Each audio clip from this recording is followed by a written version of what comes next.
अपने घर के पीछे गाड़ने की कोशिश कर ही रहे थे कि अचानक से किसी ने उनकी तस्वीर खींच ली, जिसे देखकर दोनों सख्ते में आ गए। इस पर माही और वीर सिंह हड़बड़ा जाते हैं और माही डरते हुए कहती है, भैया मुझे बहुत डर लग रहा है।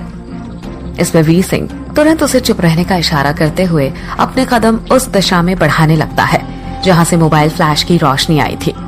इससे पहले कि वीर सिंह देख पाता कि वहाँ कौन है, वो अज्ञात व्यक्ति तुरंत झाड़ियों में घुस जाता है, जिससे हुई आवाज को सुन वीर सिंह चिल्लाता है, कौन है वहाँ पर? उस अज्ञात व्यक्ति से तो कोई जवाब नहीं आता, लेकिन झाड़ियों में एक तेज सरसराहट होती है, जिस पर वीर सिंह भी तेजी से उस ओर भागता है। लेकिन उसे अंधेरे में दूर भागती केवल एक परछाई नजर आती है। इधर वीर सिंह के चिल्लाने पर माही भी पीछे पीछे दौड़ कर आती है और घबराते हुए बोलती है, भैया हमें जल्दी निकल जाना चाहिए यहाँ से। माही की बात सुनते ही वीर सिंह वापस उस गड्ढे के पास आता है जिसमें विक्रम की लाश गिरी हुई थी। वो तेजी से उस पर मिट्टी डालते हुए हांफते हुए कहता है, सुनो माही, अपने चेहरे पर से इस डर को भी यहीं दफन कर दो। अगर किसी ने तुम्हारे आगे विक्रम का कभी जिक्र भी किया तो ऐसे बर्ताव करना जैसे तुम्हें कुछ पता ही ना हो। सुन रहे हो ना मेरी बात? वीर सिंह ने थोड़ी तेज आवाज में पूछा तो माही सकपकाई हुई बोली, हाँ भैया, मैं ध्यान रखूंगी। विक्रम की लाश को अपने घर के पीछे छिपाकर वो दोनों तेज कदमों से घर में वापस आ जाते हैं। घर में घुसते ही माही और वीर सिंह भी सीधा दौड़कर चेतन के कमरे की तरफ बढ़ते हैं, लेकिन उनके कदम कमरे के बाहर ही रुक जाते हैं। दोनों देखते हैं कि चेतन अपने बिस्तर के सिरहाने पर टेक लगाए आंखें मूंद कर लेटा हुआ है। ये देखकर वीर सिंह ने माही को चुप रहने का इशारा करते हुए धीमे से कहा, चलो यहाँ से, अभी चेतन को आराम करने देते हैं। वीर सिंह की बात सुन माही ने अपना सिर हाँ में हिलाया और चुपचाप वीर सिंह के पीछे पीछे अपने कमरे की ओर बढ़ने लगी। पर उसे इस तरह उदास देख वीर सिंह ने मुड़कर माही के कंधे पर हाथ रखा और उसके चिंता से झुके चेहरे को ऊपर उठाते हुए कहा, तो चिंता मत कर माही, अगर कल सुबह तक चेतन पूरी तरह ठीक नहीं हुआ तो किसी डॉक्टर को बुला लेंगे। अभी बहुत रात हो चुकी है, जा तू भी जाकर सो जा। ये कहकर वीर सिंह ने माही के सर पर हाथ फेरा और अपने कमरे की ओर बढ़ गया। रात का 1 पहर बीत चुका था और फूलपुर गांव का हर शख्स नींद में डूबा हुआ था, पर दूसरी ओर इस गांव से दूर पहाड़ों में बैठा एक शख्स हाथों में अंगार लिए तेज तेज मंत्रों की हुंकार से माहौल को ऊर्जावान कर चुका था। ये कोई और नहीं बल्कि चिरंकारी बाबा के शिष्य के सामने बैठा वही तांत्रिक था, जो किसी भी सूरत में पंच सिद्धि की प्राप्ति कर खूनी वधू से अपने अपमान का बदला लेना चाहता था। पूरे शरीर में लाल रंग और राख का लेप लगाए वो तांत्रिक धधकते अंगारों पर अपने तप में लीन था। आज होने वाली पंच सिद्धि की सभी प्रक्रियाओं में अग्नि सिद्धि पंच सिद्धि का पहला पड़ाव था, जिसकी प्राप्ति से वो अग्नि में किसी का भी भूत, भविष्य और वर्तमान देख सकता था। तांत्रिक के सामने एक चौकोर आकार में सिद्धि सेज बना हुआ था। उसमें तरह तरह का सामान था जो सिद्धि प्रक्रिया में इस्तेमाल होने वाला था। उस सेज के बीचों बीच एक सफेद घेरे में लाल रंग के पत्थरों से कई कोण बने हुए थे। तांत्रिक विधि अनुसार उस सिद्धि में सभी प्रक्रिया को दोहराते हुए जोर जोर से मंत्रों का उच्चारण कर अग्नि का आवाहन कर रहा था। जैसे जैसे तांत्रिक के स्वर ऊंचे हो रहे थे, वैसे वैसे माहौल में एक अजीब सी ऊर्जा का प्रभाव बढ़ रहा था। मंत्रों के उच्चारण के साथ ही एकाएक उस तांत्रिक के सामने अग्नि वर्षा होने लगी। छोटी छोटी चिंगारियां आकाश से गिरते हुए तांत्रिक और चिरंकारी बाबा के शिष्य के सामने एक अग्निकुंड जैसी आकृति में बदल गई। चिरंकारी बाबा का शिष्य उस अग्निकुंड को देखकर जहां मन ही मन प्रसन्न होते हुए अपना उच्चारण तेज कर रहा था, तो वहीं दूसरी ओर तांत्रिक भी चिरंकारी बाबा के शिष्य के उत्साह के आगे नतमस्तक होकर मंत्रों की हुंकार से माहौल में एक अलग सा आवरण बना रहा था। मंत्र सिद्धि की प्रक्रिया में रात के 3 पहर बीत चुके थे और अग्नि सिद्धि पूर्ण होने ही वाली थी कि तभी अग्निकुंड में एक आकृति उभरती है, जिसके साथ एक आवाज पूरे माहौल में गूंज जाती है, सिद्धि साधक की जय, सिद्धि साधक की जय। इसे सुनते ही चिरंकारी बाबा का शिष्य मुस्कुराते हुए अपने मंत्र को विराम देते हुए कहते हैं, तेरी सिद्धि पूर्ण हुई सिद्धि साधक। इस पर वो तांत्रिक चौंक कर पूछता है, ये सिद्धि साधक कौन है बाबा, और ये किसका नाम आप और अग्निकुंड दोहरा रहे हैं? इस पर चिरंकारी बाबा का शिष्य गंभीर मुद्रा में कहता है, पंच सिद्धि के पहले चरण में तुम्हें अग्नि सिद्धि करनी थी। तुमने अपने हठ और मेरे मार्गदर्शन में इसे सिद्ध कर लिया है। तुम जानते हो, दुनिया में केवल 2 ही लोग हैं जो इस स्थान पर सिद्धि पाने के लिए आ चुके हैं, लेकिन तुम पहले हो जिसने इस सिद्धि को प्राप्त किया है। इस अग्नि कुंड से सिद्धि साधक नाम का गूंजना इस बात का प्रमाण है कि तुम इस सिद्धि में सफल हुए हो। आज से ये दुनिया तुम्हें तांत्रिक नहीं बल्कि एक सिद्धि साधक के नाम से जानेगी। ये सुनते ही तांत्रिक, जिसे अभी अभी सिद्धि साधक की उपाधि मिली थी, वो मुस्कुराते हुए चिरंकारी बाबा और अग्नि कुंड को प्रणाम करने के लिए आगे बढ़ता है कि तभी उस कुंड में बनी आकृति से एक और आवाज आती है, सिद्धि साधक, तुम्हारा पड़ाव यहाँ खत्म नहीं होता। याद रखना, अग्नि का तोड़ जल है और जल सिद्धि के बिना अग्नि सिद्धि अधूरी है। इसलिए आगे बढ़ो और पूरी करो अपनी पंच सिद्धि। ये कहकर अग्नि कुंड में बनी वो आकृति धुआं बनकर आसमान में बादलों के बीच गुम हो जाती है। इसे सुनकर वो तांत्रिक, जो अभी अभी सिद्धि साधक बना था, लालचवश चिरंकारी बाबा के शिष्य से कहता है, बाबा, आपके आशीर्वाद और ज्ञान से मैंने अग्नि सिद्धि प्राप्त कर ली है, पर मैं इसका असर देखना चाहता हूँ, अगर आप आज्ञा दें तो। इस पर चिरंकारी बाबा का शिष्य अपने हाथों को बढ़ाकर अग्निकुंड की ओर देखते हुए कहता है, अग्नि का आवाहन करो।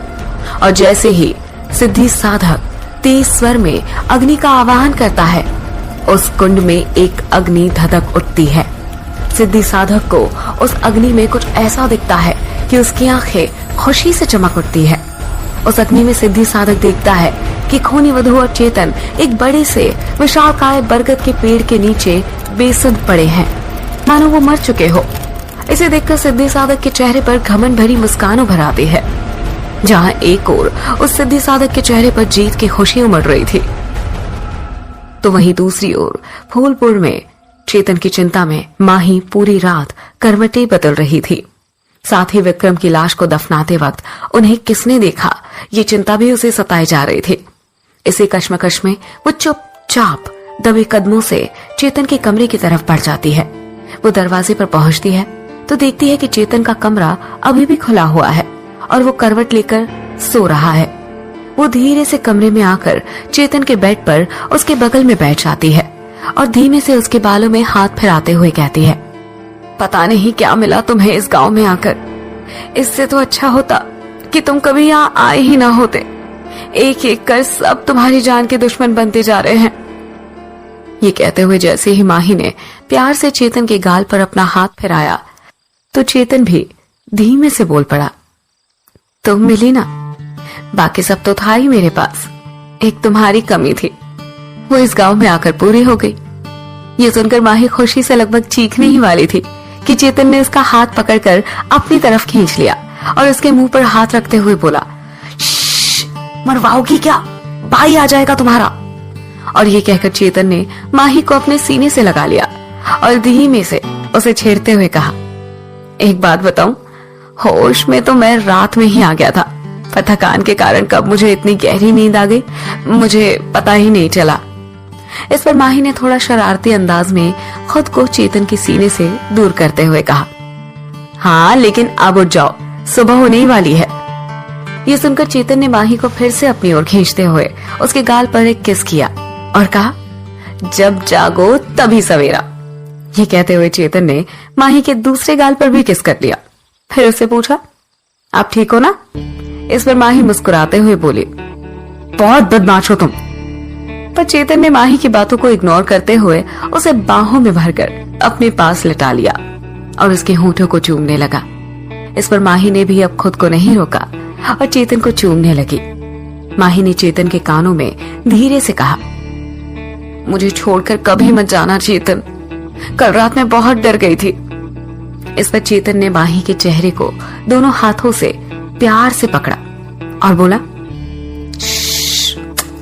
मैं कहीं नहीं जाऊंगा तुम्हें छोड़कर। ये कहते ही चेतन ने प्यार से फिर से माही को चूमना शुरू कर दिया। कमरे में दोनों की सांसें अब तेज होने लगी थी और दोनों हसरतों के सैलाब में डूबने लगे थे। धीरे धीरे माही और चेतन एक दूसरे में ऐसे समाते चले गए कि उन्हें पता ही नहीं चला कब सुबह हो गई। कमरे में सूरज की पहली रोशनी से माही उठी तो वो चेतन की ओर देखकर मुस्कुरा दी और धीमे से उसे चूमते हुए उसके कानों में बोली, आई लव यू चेतन। ये बोलकर माही ने धीमे से चेतन का हाथ अपने ऊपर से हटाया और चुपचाप उठकर अपने कमरे में चली गई। कुछ देर बाद चेतन जैसे ही अपनी नींद से उठा तो सबसे पहले उसने माही को अपने बिस्तर पर ढूंढा। वो उठकर जा चुकी थी। चेतन बिस्तर पर लेटे लेटे कुछ घंटे पहले माही के साथ बीते लम्हों को याद करके मुस्कुरा उठता है। चेतन मन ही मन कहता है, माही, जब से मैं इस गांव में आया हूं तुमसे मिलने के अलावा कुछ भी अच्छा नहीं हुआ है। मेरे साथ हमेशा यूं ही रहना, मुझसे कभी दूर मत जाना। चेतन के चेहरे पर माही के ख्याल का असर साफ दिख रहा था। वो मुस्कुराते हुए जैसे ही बेड से नीचे पैर रखता है, कुछ देखकर वो एकदम से चौंक जाता है। वो देखता है कि बेड के सामने से एकाएक पैर के निशान कमरे से बाहर की ओर जा रहे हैं।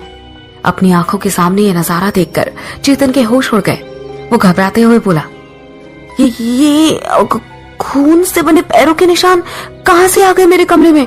और वो ये सब सोच ही रहा था कि एक जोरदार हवा आती है और उसके सामने दरवाजा खुल जाता है, जिसे देखकर चेतन डर जाता है।